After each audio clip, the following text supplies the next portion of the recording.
Are you a thermometer or are you the thermostat? As a leader, are you reacting to your environment or are you setting the tone, the culture, and the atmosphere? In today's episode of the Leadership Project, I'm joined by corporate psychologist Dr. Sharon Melnick. We discuss personal agency and what it means to be in your power. Stay tuned to the end as Dr. Melnick shares practical tips to regain your personal agency and on emotional regulation.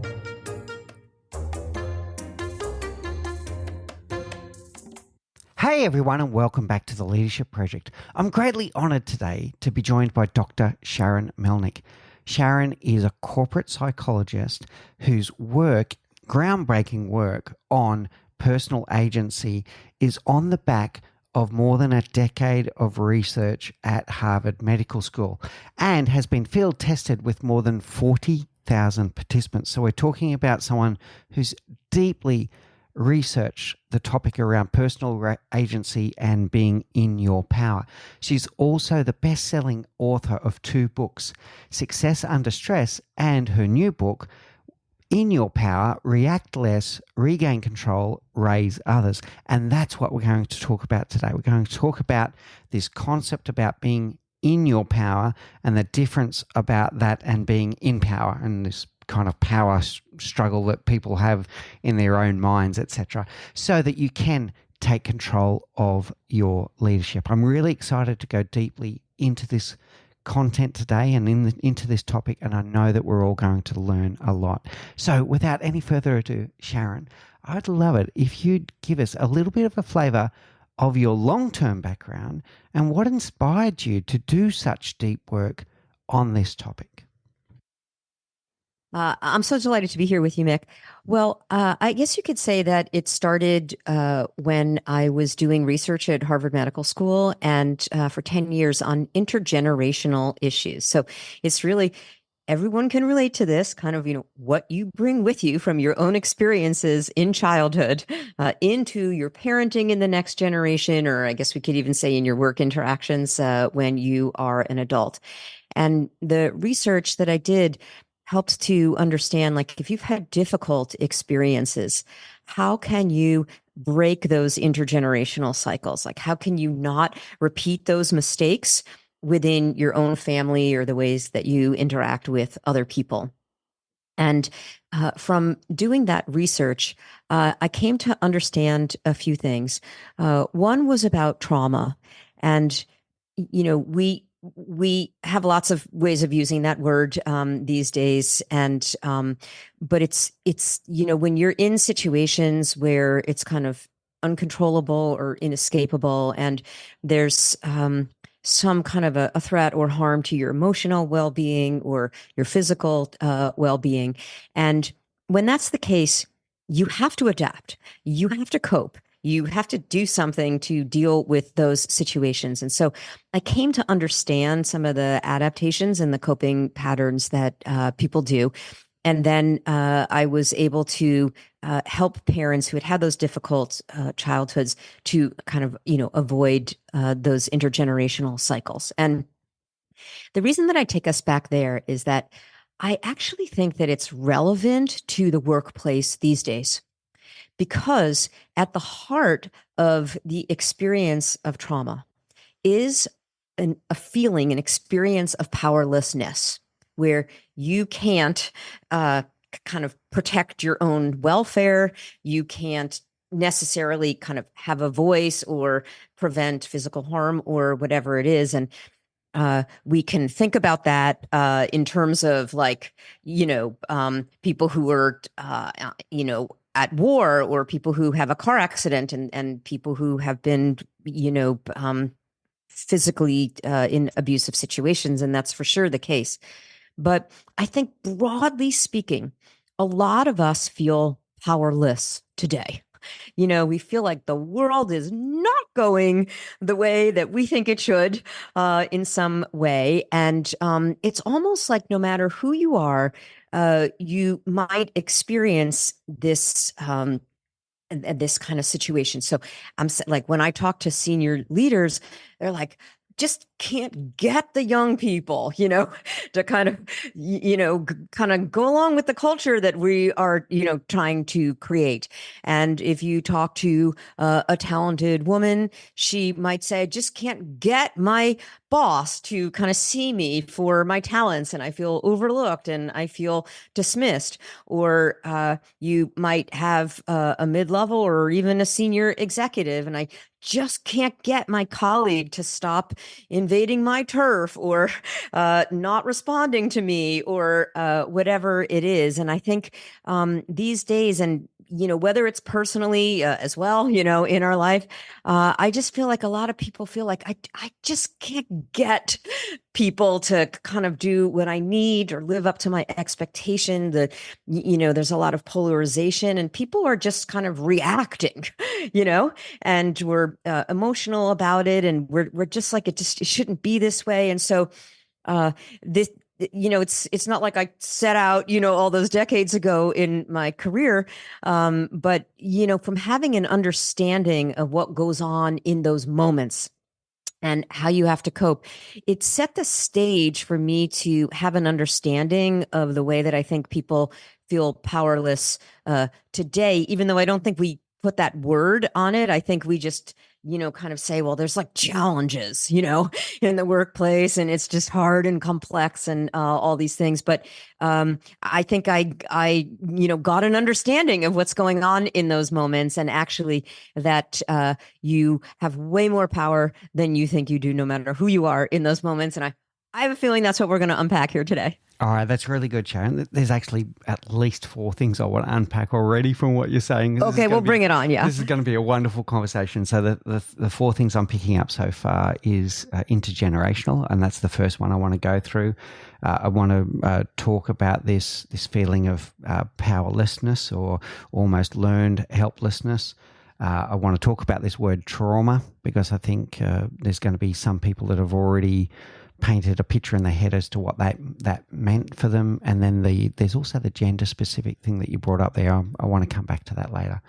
Let's go with intergenerational. I want to throw one at you, or it's the one a lot of people talk about: millennials. Right? So millennials, you said it, the senior executive, oh, what's wrong with the young generation today? They just don't take responsibility, or fill in any kind of sentence there as to some of the things people say. And yet millennials themselves feel very misunderstood, unheard, that they don't feel their own agency when they arrive. They're lost. They're feeling all kinds of things. How do we break this cycle where we've got generations that really just don't understand each other? Yeah. Well, whether it's on, just a person to person, or kind of groups to groups, or generations to generations, I think what we see a lot in the world today is that people just kind of react from their point of view, from within their worldview, from what they understand, and we kind of make the other person wrong. And I don't think that that's helping us move forward towards greater collaboration. So I think you want to approach these situations like with deep empathy, and you want to really understand kind of where that other person, where that generation is coming from, and kind of how they've developed the values that they have, what's important within their worldview, what are they trying to accomplish. And I think that that's just like the basis. Each individual has to do that. And I think we can kind of get stuck in things should be my way, or the ways that I've learned them. And I think you really have to kind of take your own head off, and you have to see it from the other person's point of view, and almost try to make them right. And when that's your stance, then you really understand a lot more of where they're coming from, and then you can align with them, and then you can give them assignments or incentives from within what's actually in it for them, what actually motivates them. And I just think that we're already on a better playing field once you come from that approach. And I feel like that needs to be bi-directional, but yes, a little bit of deep empathy, cognitive, emotional empathy, a little bit of empathic concern even, perhaps, with what that person's going through, and understanding what is driving them. And from my experience, like I'll use one example: senior executives that are saying, "Oh, the millennials, they all want to be the CEO tomorrow. They're always in a rush. They want to be promoted ahead of their experience, etc., etc." But from the millennials' perspective, all they're after is opportunities to learn and grow. They don't really want to be the CEO tomorrow, but what motivates them is to come to a workplace where they're going to learn something new every day. And if we don't take the time to understand that and to listen to them, we're missing the point. We're almost making assumptions about their behaviors without testing and being curious about, oh, that's really interesting. What is it about that interests you? That's the bit that's missing, the curiosity. How does that sit with you? Yeah, I think that totally aligns with what I'm trying to say. And I think, like, how can you find them right?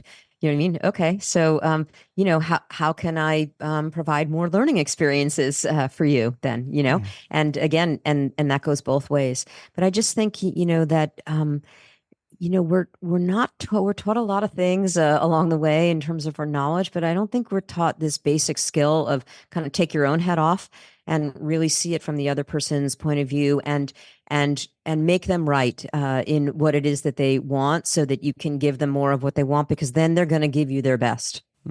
Yeah, good. All right, fantastic. I want to go on to the second one now, which is this word trauma. And I want to share with you what was popping into my head when you're talking, and then let's see where that takes us. So the word trauma that's a big word. Right? If you think like capital T trauma, I lost a parent as a child, or I was abused, or like it could be very, very, very serious. But I was thinking when you're talking that it can also be a whole bunch of almost micro traumas or conditioning, right? So if your parents had a certain view of the world around either politics, religion, or even their relationship with money, there's this micro conditioning of how you might have a relationship with money when you grow up. So what I'm trying to unpack here is the word trauma doesn't have to be capital T trauma, something very traumatic.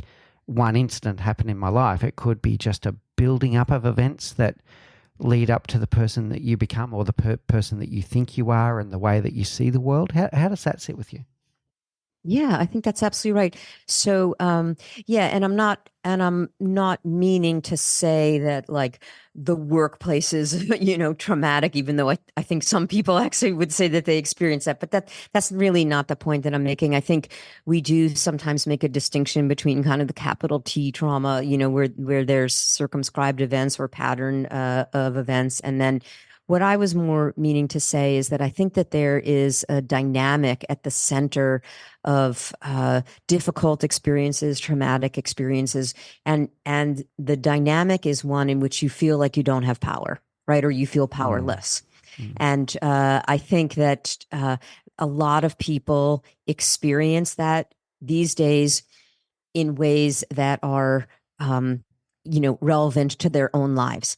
And so for that reason, I think I just got an understanding from that initial research that I think goes beyond, there's like a lot of encouragement out there, like speak up, girlfriend, you know what I mean? Or whatever. Like, yes, like definitely speak up, if you're a woman, or just, there's just sort of a hand waving, kind of like an easy, kind of advice that would be out there for leaders.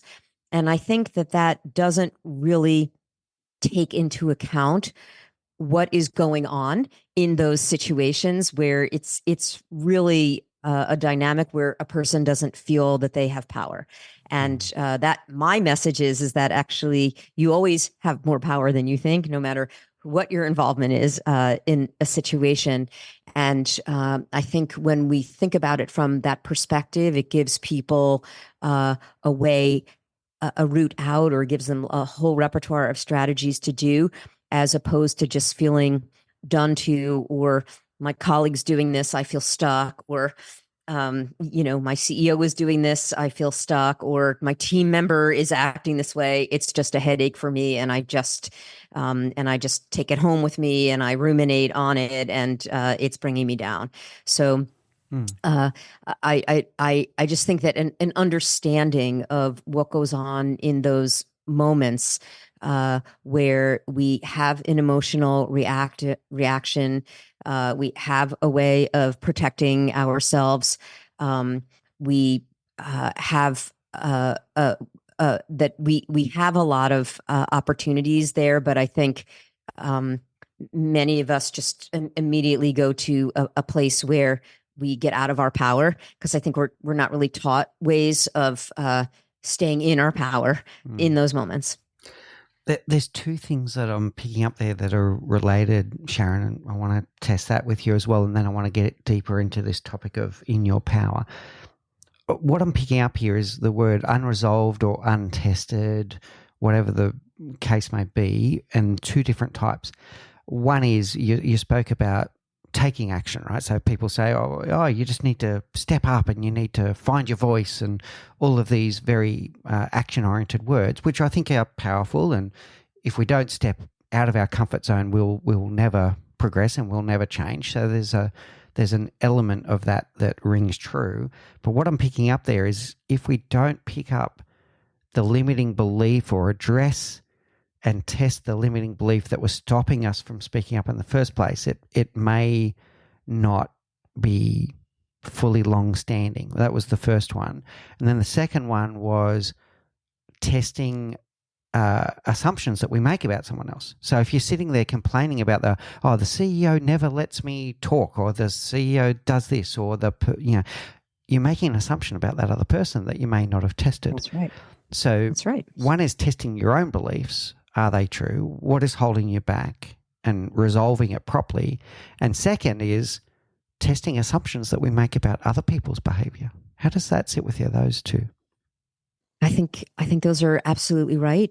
And I think when we react, then usually we are reacting because of a story that we're telling about the situation that is very much from our subjective point of view. Where, as you're saying, not having not tested it out, or not maybe looking at the situation more objectively. And really, one of the main reasons why I wrote the book In Your Power is because I saw with my executive coaching clients, and many people in my trainings, when I was talking with them about success under stress, or just being effective and high performing, that the situations that really cause someone, a leader, to not be at their best, or the kind of situation that they would bring home with them, over and over again. It wasn't over, like a kind of a spreadsheet, or a cost balancing issue, or, something like that. It was really these situations where they felt out of their power, and what happens when you're out of your power, the way that you try to make a situation better usually makes it worse, Mm. or at least doesn't make it better, but then by definition it makes it worse, because it just perpetuates it, and then you're more entrenched in blaming or resenting the other person, or thinking that, feeling defeated that it's never going to change, or just kind of losing hope in the situation, and everyone's just sort of more dug in terms of how they're going to handle it, and then you start to spin. Should I stay? Should I go? Can I bring my value here or not? Are they ever going to change or not? And all of this just very, very Mm. unconstructive energy. So the high level, why I wrote the book, is because when you're not in your power, the way that you try to make the situation better usually makes it worse. If you think about situations that you have in your life that are kind of, just you're kind of carrying with you, and are spinning, and you're stuck, and they're not getting better. But the moment that you step into your power, you shift the power dynamic, and you will see solutions. You will be able to uh, make an impact and come up with win-win solutions and kind of make it better for you and make it better for everyone else around you. And every leader wants that. Every parent wants that. Every family member wants that. Every team member wants that. And it's a skill and you can learn it. So there's some really powerful things coming through here, Sharon. The first thing I want to pick up for the audience, and just think about this as you're listening to this, whether you're on the tram or driving your car, whatever you're doing right now, think about that situation that Sharon's talking about. When we're in this reactionary mode, our well-intentioned actions may indeed be exacerbating or prolonging the situation rather than making it better. So keep that in mind. Now, Sharon, I want to come to some of these base definitions that you're talking about. So we spoke very early in the introduction about the difference between being in power versus in your power. I want to know more about this. And you've brought up the words being out of your power a few times now as well. So can you give us a base architecture of what we're talking about here, about the difference between being in power and in your power, and what happens when you're not in your power? Yeah, really good question. So, I think that when we think about this word power, it has all kinds of connotations, right? And most of them are negative, right? We think of it as being forceful or manipulative or selfish or any of these kinds of things. But that's only the case when someone is in power, but not in their power. So, in power is when you are in a position, right? When you have positional power, you are a leader, you have command over certain resources or the power to hire and fire or to create the culture, or you're a parent or in a some guardian position with someone else or whatever. Like you have power, right? So and that's the way that we think about it. But what I'm talking about here is being in your power, which is, it comes from the Latin root posse, which means to be able. So in your power is to be able to stay good in you, to be able to have an intention of who you want to be, how you want to show up in the situation, and have the mindsets and the skills to be able to be that person in the moment. Because when you are in your power, then you can use your power for good, for the good of all. But if you are not in your power, when you're out of your power, we've all, I'm assuming we can all kind of relate to this, where you're in the mental swirl, right? And you keep churning on a situation inside your own mind, or you get emotionally hijacked, and you're in an emotional state. And when you're there, it feels like the other person kind of is the one who's driving the outcome, not so much you. And the best way to just get this immediately is through an analogy, which is that when you're out of your power, you go through your day like the thermometer. When you're a thermometer, your mental and emotional state is kind of going up and down. It feels like other people act and you just react. You're more the casualty than the creator of your circumstances or the outcome. And when you're the thermometer and you're out of your power, what you want to do is you want to shift to being the thermostat. When you're the thermostat, you set the tone. You decide who you will be. You respond with intention, not react with emotion. Like, you have ideas of how this situation could be better, and you bring everyone else along. Because, the thermostat, it takes into account all of the elements in the situation: the airflow, the temperature, the motion of the people, and it says, we're going to set the temperature to 70 degrees. You know what I mean? And I'm going to balance all the elements in the situation, harmonize them, and we're going to come out at 70. And I'm going to constantly monitor. And that's what I think the best outcome is here. And you can be the thermostat, and you have so much power to do that. If only you weren't looking at the situation from your subjective point of view, making other people wrong. You know what I mean? Kind of being in that reactive state where you can't see and understand it objectively. And everyone wants to be around a leader who's a thermostat. Mm. I'm loving the metaphor of the thermometer versus the thermostat. It's really powerful. And then I'm thinking things that are coming into my mind when you're talking a difference almost between a victim mindset versus a creator mindset, and coming home from work. And we spoke about this, talking to your family going, you're not going to believe what happened to me at work today, right? As opposed to, oh, guess what I did at work today, right? So Mm-hmm. is work happening to you, or are you the one driving and orchestrating, or are you in control, or are you the reactor to external stimulus, is the key thing And I'm hearing. yeah, I think that's absolutely right. And I think that's what makes a leader, because these kind of situations are happening, just dozens of times a week, and a leader who appreciates and realizes the power that they have to set the tone, right, is a leader who becomes legendary. Mm. Now, you've mentioned a few times people underestimate their power. Tell me more about that. Well, I think when you are in an interaction or there's just some, immovable situation in your workplace, like we've given all examples of, right? Uh, the way that we're set up as humans, our brain wiring is set up to focus on what it is that we can't control. Right. So we're going to be literally kind of like tracking what are the elements in the situation that we can't control. And immediately our attention is going to go onto those. That's our factory settings, unless we override it. Mm. And so you want to instead know that, you know, and you want to really focus your attention on what it is that you can control.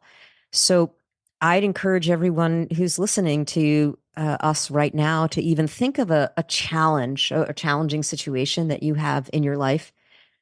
And I want you to sort out two things, kind of make, if you could put a line down the middle of like a page or something. And what are the aspects of the situation that you can control? I call that your 50%, what you bring to it, what you can control, and differentiate that from the other aspects of the situation that you can't control, the other 50%. Any moment that you focus your attention on what you can't control, you leak your power. Literally, like all of your ability to do anything to make this situation better, just shh, right? And then all of your attention and focus is going to be on, why are they doing that? They shouldn't be doing that. It should be different. This is inconvenient for me, or whatever the thing is, and you have no agency in the situation. So that's why the first thing that you want to do in any situation is, be impeccable for your 50%. Take 100% responsibility for everything that goes on within your 50%. Be effective there. When you are effective there, you can go so far to making this situation better that even if there's some aspects of the situation that really you can't control, you will feel such a sense of detachment from, because the rest of it is just, feels like it's going so much more your way. So, what I'm hearing here is really focusing down on what is in our control and being aware of what's not in our control, and being mindful and intentional about, are we reacting to the things that are not in our control, i.e., the behavior of other human beings, or are we responding to the things that are in our control? What are our levers? What levers are in our hands right now, and are we responding with the things that are in our control, or is our entire day spent in reactionary mode on things that were not in our control in any case? Now, very powerful stuff, Sharon, but you mentioned this earlier. We are emotional creatures, so it's easier said than done. If someone's listening to this right now going, OMG, I do exactly that. I do exactly what this Sharon's talking about. I spend my whole time in my head worrying about what other people said, or worrying about what other people did. I don't spend enough time worrying about what I'm doing. If someone falls into that trap every single day, how do they break the cycle? The very first thing that you could do is to kind of hold yourself accountable to the exercise, the kind of thought experiment that we were just talking about in any situation. Are you being impeccable for your 50% in the situation? So I would just make that a kind of a question that you're asking yourself all day long. Or an alternative way of asking that question is, where's my power? Where's my power in this situation? Another thing that you could do is that you want to be aware of how you are reacting, as you're saying, in the situation. And very often I hear from leaders, whether they're describing themselves admittedly or whether they're talking about someone else like on their teams, is I take things personally, right? Or at least the way they're describing a situation has a high level of inference about it.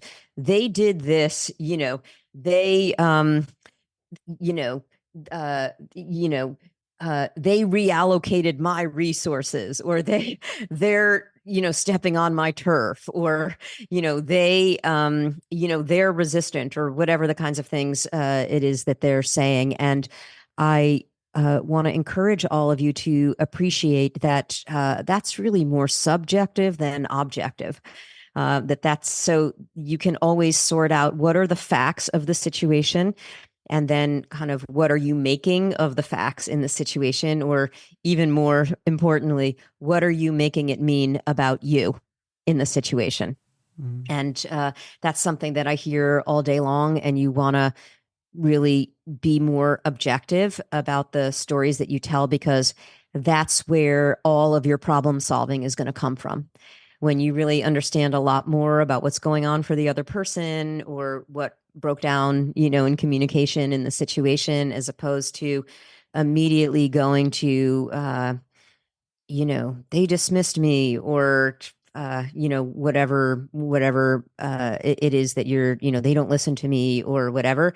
You've just lost all your power in the situation, and you're gonna continue to blame that person. You're not going to see any opportunity, and you're going to go down a rabbit hole. You're going to end up leaving, when all you had to do, you know what I mean, was really have a kind of more of a 3D perspective, see the situation more of for the hologram that it is.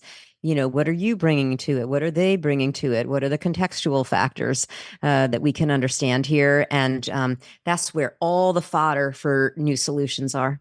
Okay. Let me share what I'm taking away from that. I want to make sure that I'm getting it pretty clearly, Sharon. So the thing I'm picking up is around the meaning and significance that we apply in our own mind to some certain event. We'll talk about that one, about the reallocation of resources. I think that's a pretty powerful one.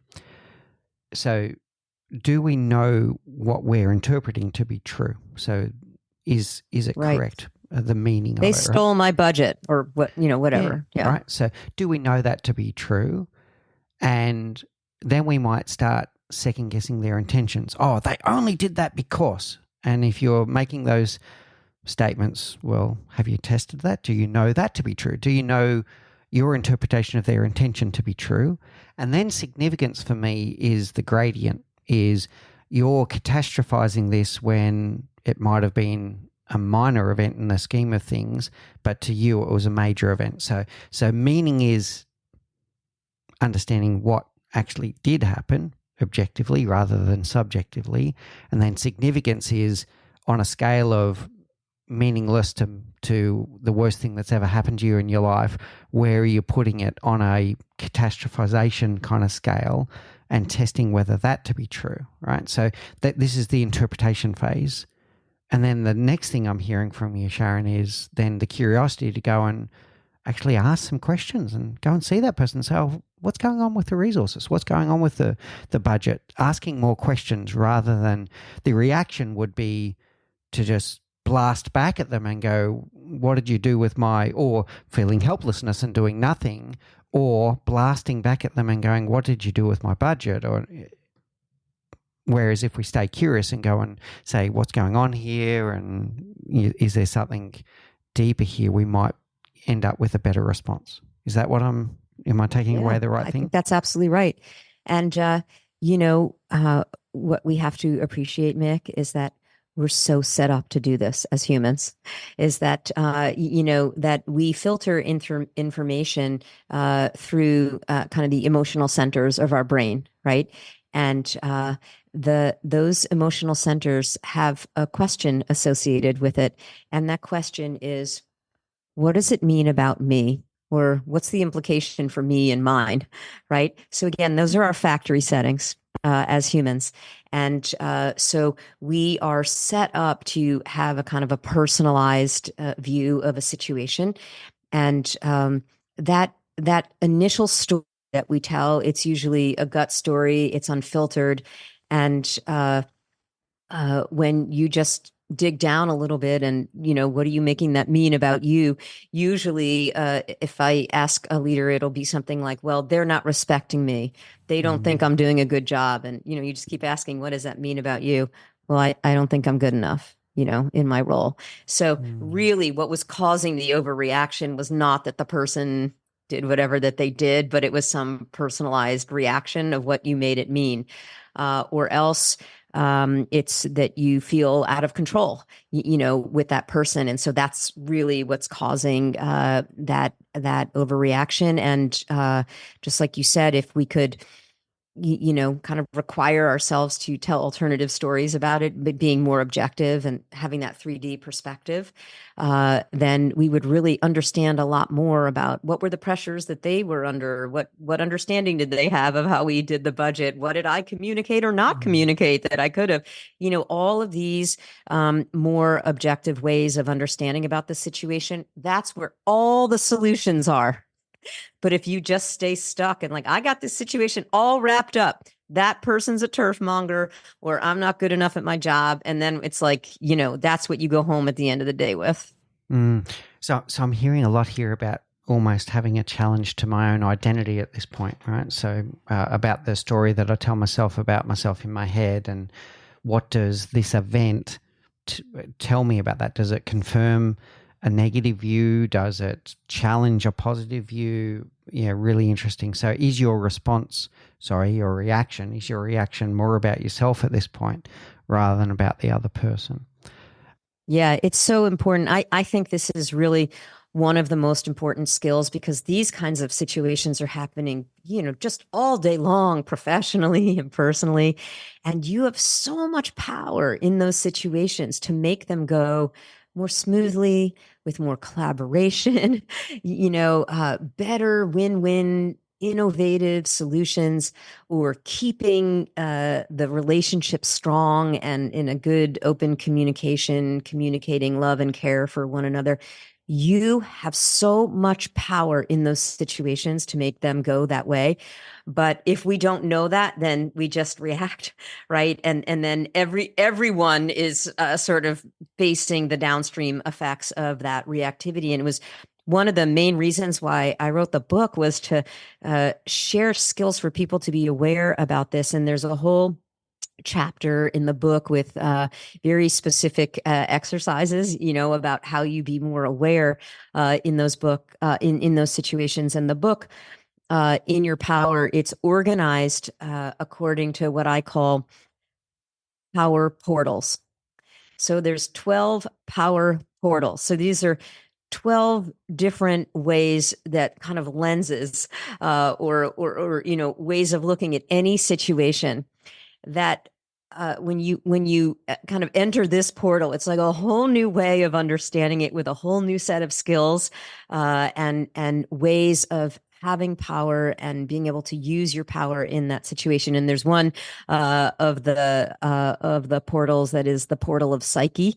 They're all P words. One is one is about purpose, and one is about your position, and one is about persuasion, and one is about managing your physiology, and all this. So, and this is the portal of psyche. It's these subconscious kind of associations that you have, that are the things that are kind of really determining what's going on for you in those moments. And you have more power than you think to respond with intention and not react with emotion. Yeah. And I also want to say, actually, nothing wrong with emotion. Please ask me something about this because I have a high horse I want to step onto right now about emotion in the workplace. All right, let's unpack it. We are emotional creatures, and yet I think often we get told that we should suppress emotion, which is not necessarily that Yes. healthy. So tell me your view, Sharon. Yes, love this coming from you, Mick. Thank you.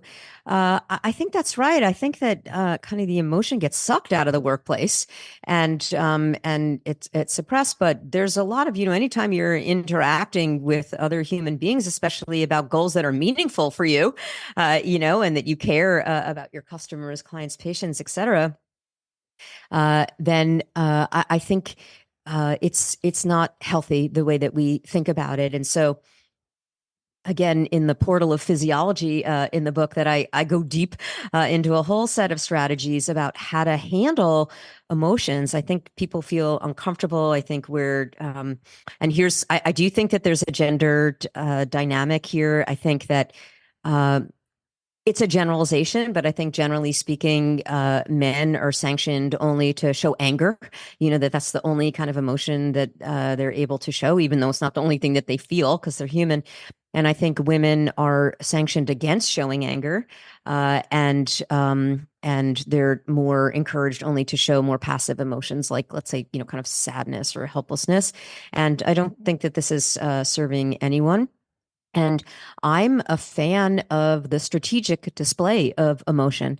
I think when you're passionate about something, I think I think that emotions are energizing. They're inspiring for people. I think it's good to be able to show that you have passion around something. But I just think that we need to have way better ways of communicating around emotion, and I think that people need way better abilities to handle emotion. There's lots of things that aren't appropriate to share in the workplace because it's raw, it's unprocessed, it's not targeted, it's not even based on probably the reality of the situation. And I think it's really important for people to kind of move it through and go smack some golf balls, go do a Zumba class, go chop some wood, go smash pillows, go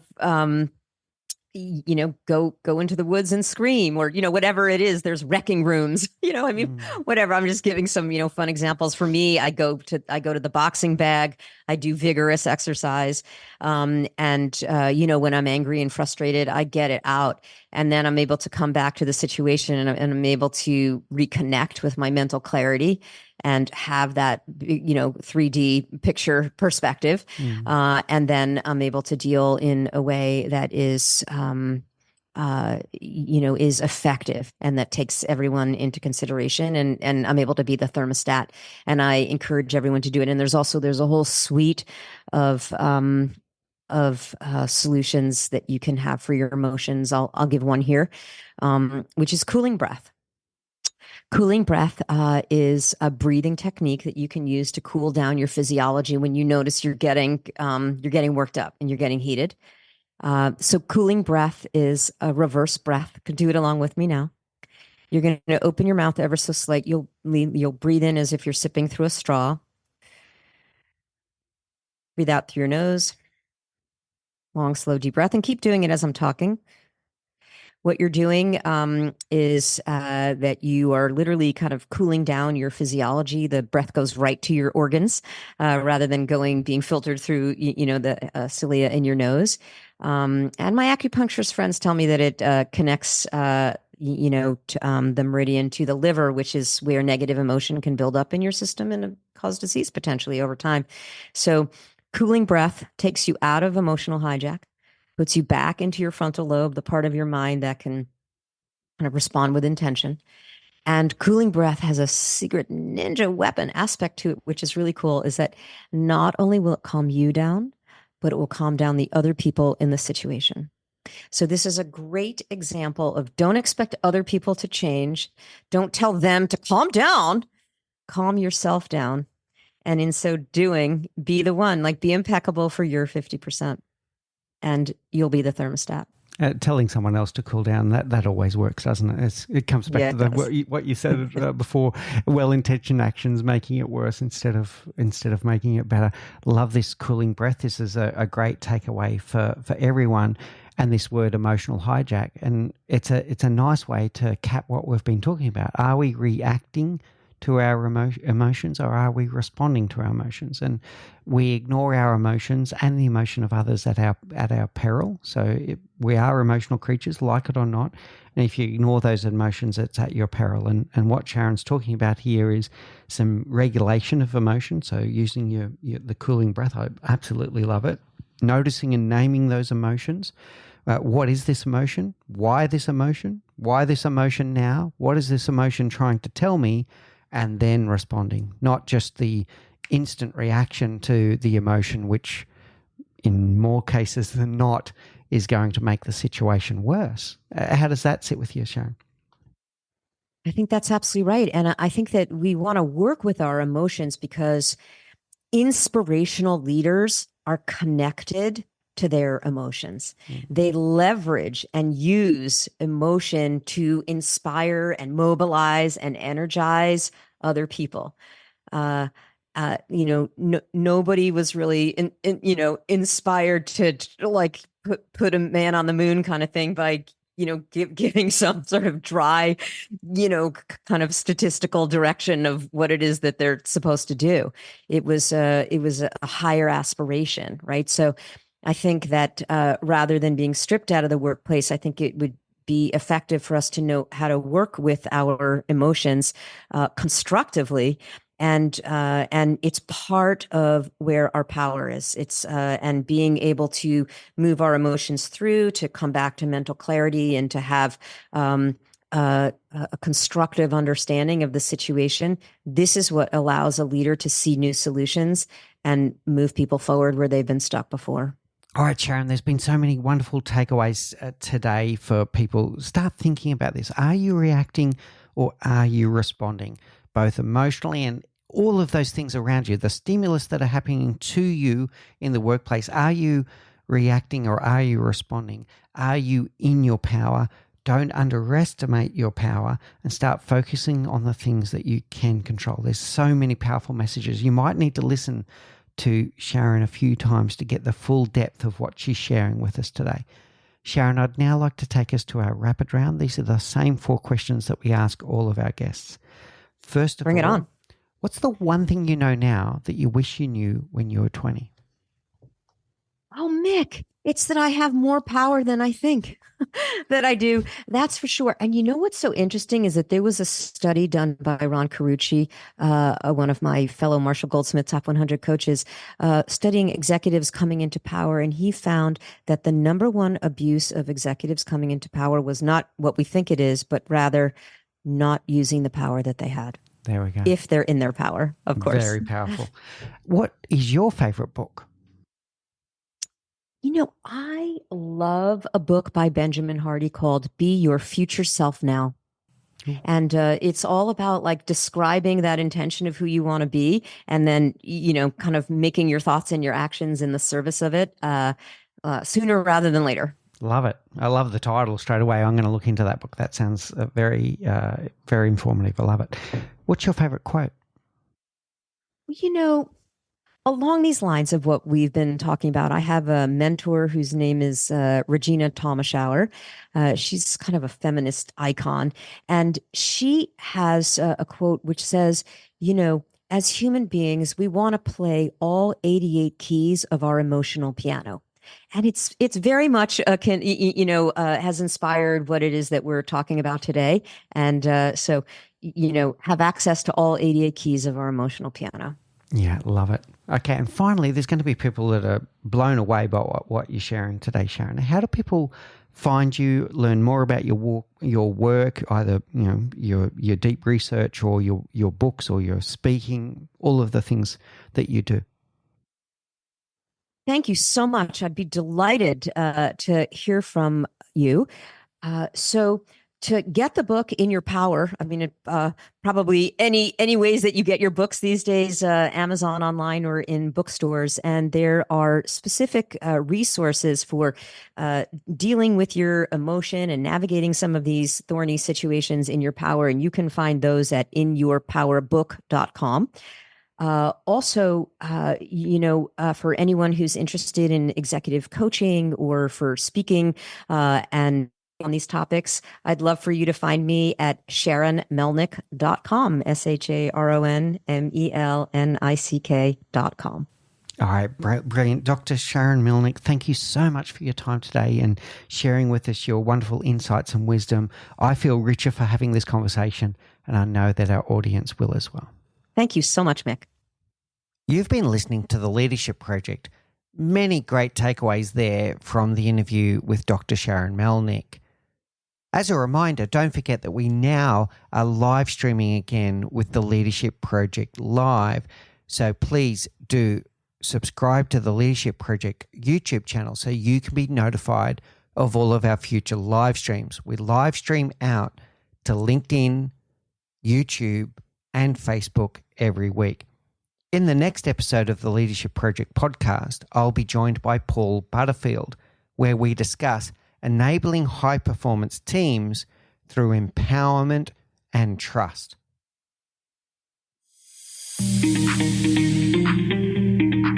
Thank you for listening to The Leadership Project at mickspears.com. A huge call out to Faris Sadek for his video editing of all of our video content, and to all of the team at TLP, Joanne Goes On, Gerald Calabo, and my amazing wife, Say Spears. I could not do this show without you. Don't forget to subscribe to the Leadership Project YouTube channel, where we bring you interesting videos each and every week. And you can follow us on social, particularly on LinkedIn, Facebook, and Instagram. Now, in the meantime, please do take care, look out for each other, and join us on this journey as we learn together and lead together.